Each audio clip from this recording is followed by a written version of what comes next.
Alrighty, welcome back to the garage.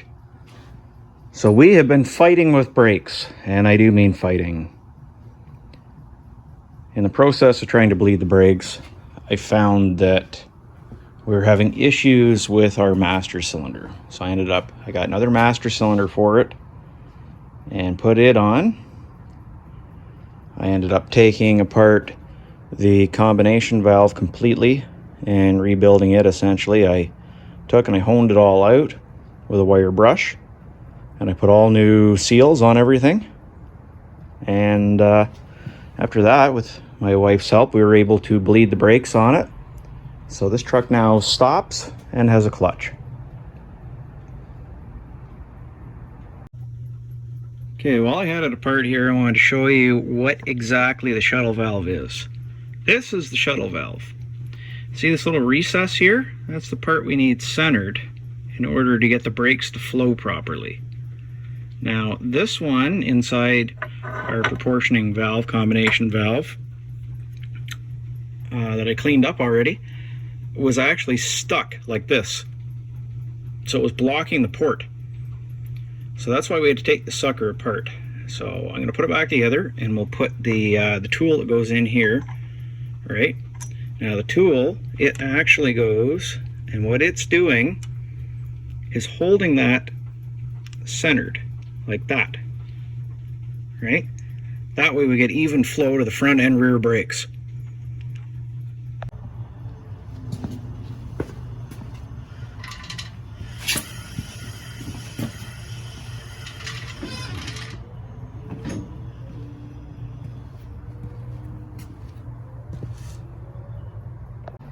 So on this week's to-do list, I'm gonna sand and prep the inside of the cab here and paint this black. After I do that, I can finish the sound deadening.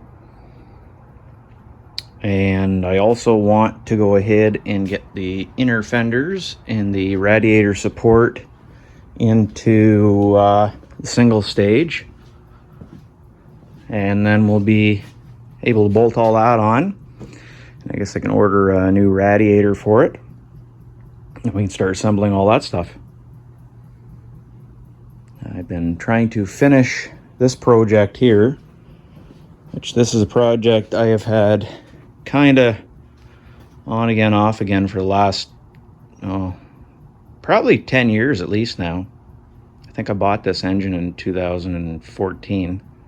At this point, it's a 1973 440 cubic inch Dodge engine. It's originally a truck engine, so it's a forged crank engine. The block and the crank and the rods are about the only things that are original to this engine at this point. It's been bored 30 over, so it's 446 cubic inches now. It's been decked.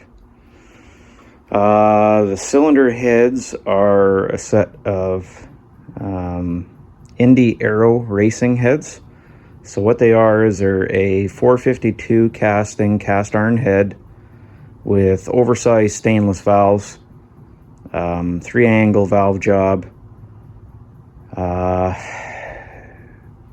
They go through them, they mill them, they put a set of springs in them.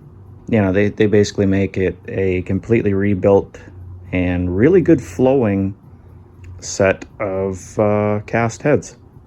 So that's what's on there. I've dressed it out to look like a 1970 engine because it's going in a 1970 Plymouth I have. So it's been an ongoing project. It's got TRW pistons. It's got a comp cam in it that works out to being very close to the same specifications as a 1970 426 Street Hemi in terms of lift and duration. Cloy's double roller. It's got a new Summit balancer on it. What else? Pretty much everything major on it's melling, so it's got a set of OE rocker arm shafts, but all melling rocker arms, push rods, oil pump drive, all that stuff. It's got Hastings piston rings. It's got Clevite 77 bearings in it. What else? Pretty much everything in it's made in the USA. For the lifters, they're actually Mopar Performance lifters from decades ago. I went through and made sure they were good and everything. They were brand new, old stock. So it should be a pretty good engine. We're getting ready to paint it this week, and then it's done. I've already primed it and checked everything, and yeah. Anyway, so that's a distraction I've been working on. The other plan is to get the 360 finished up too. But that'll be a video in itself. So I went to the junkyard yesterday in search of a few bits and pieces I needed for this truck and some other stuff. I ended up getting another set of door panels from an 88 S10 Blazer. I got the Blazer rear bumper. Now, a lot of guys are putting these on S10s.